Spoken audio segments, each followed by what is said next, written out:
Let's turn our attention, viewers. The Madras High Court has done the right thing by rejecting quota benefits for Muslim converts, people who convert. But some people are screaming for reservations as if, it is their birthright. Let's just be clear that reservations were created to lift those trapped in ancient caste system, and that is why the constitution gave them a helping hand. But when someone converts to Islam or Christianity, why should they get quota benefits?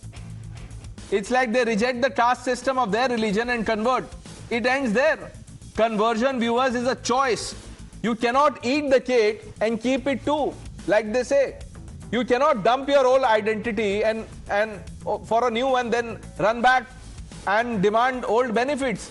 It doesn't happen like this. That is not social justice. If every converted person gets quotas, then what happens to the actual Dalits and backward classes who never converted and still face the pain? The courts have drawn a line on this. On many cases, conversion cannot be a back door to grab reservations. India needs honest affirmative action, not some religious scam or scandal. And all parties that are backing this are doing this in interest of appeasement and vote bank. Let's open this up. Vinod P. Selvam, spokesperson of the Bharatiya Janata Party. Dr. Sumansi Raman on the show. James Martin is a TVK supporter. Mr. Sarvanan is back on India Upfront. I don't know after so long. The last time you were here, Mr. Sarvanan, the country watched. I don't know what took you so long to come back, but good to have you. Let's start with you. Why should people who convert even ask for benefits? Pranesh, reservation or affirmative action is not dependent on the religion they profess. It is based on social backwardness. And the Article 15.4 is very, very clear that the state shall make reservations for people who are socially, culturally, and educationally backward. So, whether they convert to Islam or whether they convert to Christianity, when they retain their social backwardness, when they fall within the bracket of the definition mentioned in the Constitution, they are entitled for reservation. And that is what was affirmed in the government order issued by the DMK government. And that is why when this GO was struck down, we wanted this judgment to be appealed to the Supreme Court. And now the TVK government has done the right thing by appealing to the Supreme Court. And we'll have to await what the Supreme Court has got to say. But let us not forget, this is happening. This is not only with the Muslim converts, also with the Christian converts. I said that in the beginning. Karan, what do you make of what Mr. Sarvanan is saying?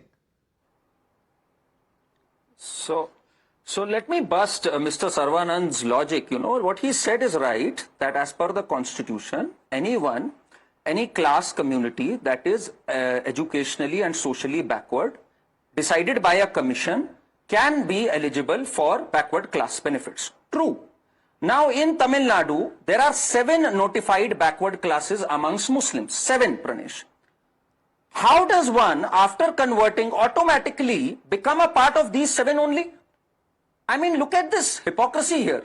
You convert to Islam, and that's what the judge said while striking it down. How can you choose that I am now a part of these 7 just because I'm getting the benefits, when at the outset, your entire context of converting was that Islam is an egalitarian place. So let me convert here. But the moment you come here, you decide that I'm part of the 7. Now, Mr. Sarvanan, it's the commission that decides, and only those 7 get the benefits. Nobody is saying those 7 will not get the benefits based on religion. So this is where the problem is, and there have been judgments after judgments. I can quote you another, G. Michael versus S. Venkateshwaran case, which says that when you become a Muslim, you become casteless. Now, I'm not saying you go by this if you don't want to stick to it, but at least don't pick and choose that now I'm a part of these 7 classes amongst the Muslim community just because it suits me. It can't work on as per your whims and fancies, sir. Okay, let's get Mr. Selvam on this. Mr. Selvam.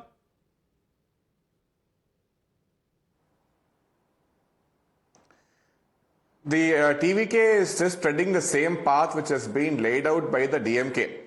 Let's not forget that all these parties, let it be the Trinamool Congress in West Bengal or the DMK in Tamil Nadu or the Congress at all India level, all these parties which focused on minority appeasement have all bit the dust and they've met their end already. The TVK is already treading the same path which has been laid out by the DMK and they're not doing anything new. It's a very indecisive government. The High Court has very clearly mentioned that backwardness can only be decided by the birth in a religion and not by conversion. So there's already a reservation of 3.5% an internal reservation for the backward class Muslims, which is already being provided by the state government. Now a person can convert to Islam by liking the religion, not because there is a provision of backwardness and they can try and become a Muslim because now they can enjoy the benefits of being a backward person. So it's a very indecisive judgment which has been taken by the TVK government, fearing loss of Muslim votes in the future. An individual can go on appeal, but the government going on appeal on taxpayers' money after the court has very clearly given a verdict is just a waste of time and it's a waste of resources. The TVK has also very similarly taken a stand in the Tirupparangundram issue against the interest of the Hindus, preferring an appeal saying that they will not allow the lighting of the lamp on Tirupparangundram. So the TVK is Mr. nothing Martin, but DMK respond to that quickly. And they are only... The BJP can see however it is they want to see or other parties, but here it was previously recommended by the Tamil Nadu backward commission. It is not a individual decision of DMK or TVK. It is a recommendation of a commission in which the GO was passed earlier, and the recent judgment based on the theology they suggested squash the GO.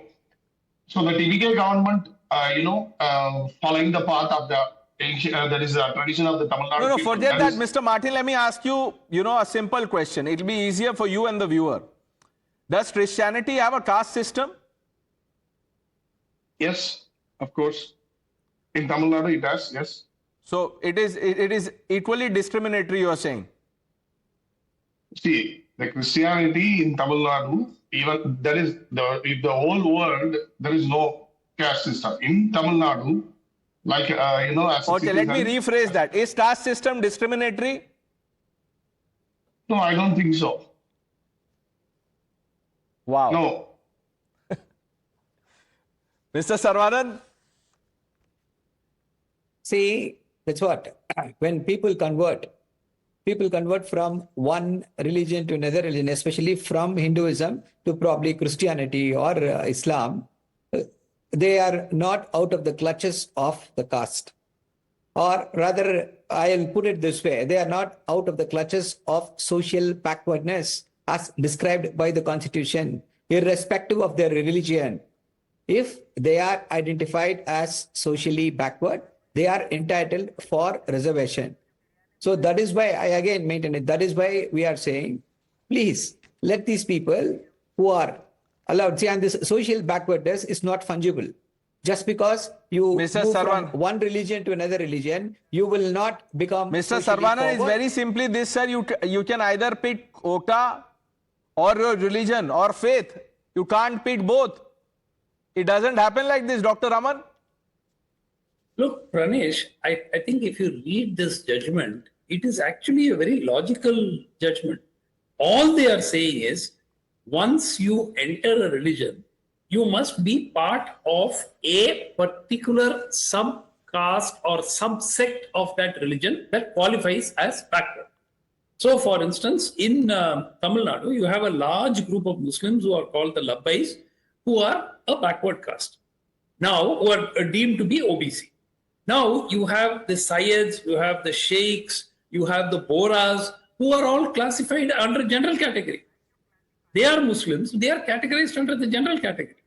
So now, when an individual converts from, say, a Hindu OBC caste, now which caste or which, there is no caste, but which subsect of the Muslim community does he then belong to? This is a very practical problem. Yeah, any person will belong to that set which has maximum benefits, sir, which is why the state is doing this.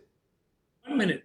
So the question arises that when they convert, do they convert to become part of a particular sect. I don't know whether that's possible. Can you, for instance, choose to become a Labbai? Can you choose to become a Sayyid? I don't know. Unless that is possible, and there is a specific way of conversion. That is not allows possible. it- So you are right. That is not possible. As far as I know, Mr. Sarvana knows the law, more than I do. But the Supreme Court will take a view on this. I'll just end by saying what the Supreme Court had said in Kailash Sonkar versus Maya Devi case in 1983. I'm reading what the court had said, Mr. Sarvanan. In our opinion, when a person is converted to Christianity or some other religion, the original caste remains under eclipse, and as soon as during his or her lifetime the person is reconverted to the original religion, the eclipse disappears and the caste automatically revives. So like I said, you can only pick one. Quota or faith, Mr. Sarvanan. No. See, again, That we'll see. So Mr. Sarvanan, before I end, I'm curious to ask you, why have you not been coming to the show? Why? I'm always there on the shows. No, Probably the time on is this not show, working on out. this show, sir, On your show, favorite show. it's not working out. I have always been appearing in all the shows sometimes now. No, on all the shows you're there, but you are with me after a long time. Don't do that, Mr. Sarvanan. All of Okay. us love you. Anyway, Yeah. Yeah, I know that. That's why you have made a special invitation. So I take extra effort to be there on your show. Okay. Karan, we'll have to leave it at this, samay nahi hai. Let's see what the Supreme Court decides. Gentlemen, thank you for joining us. The news are with Navita Kumar on the other side.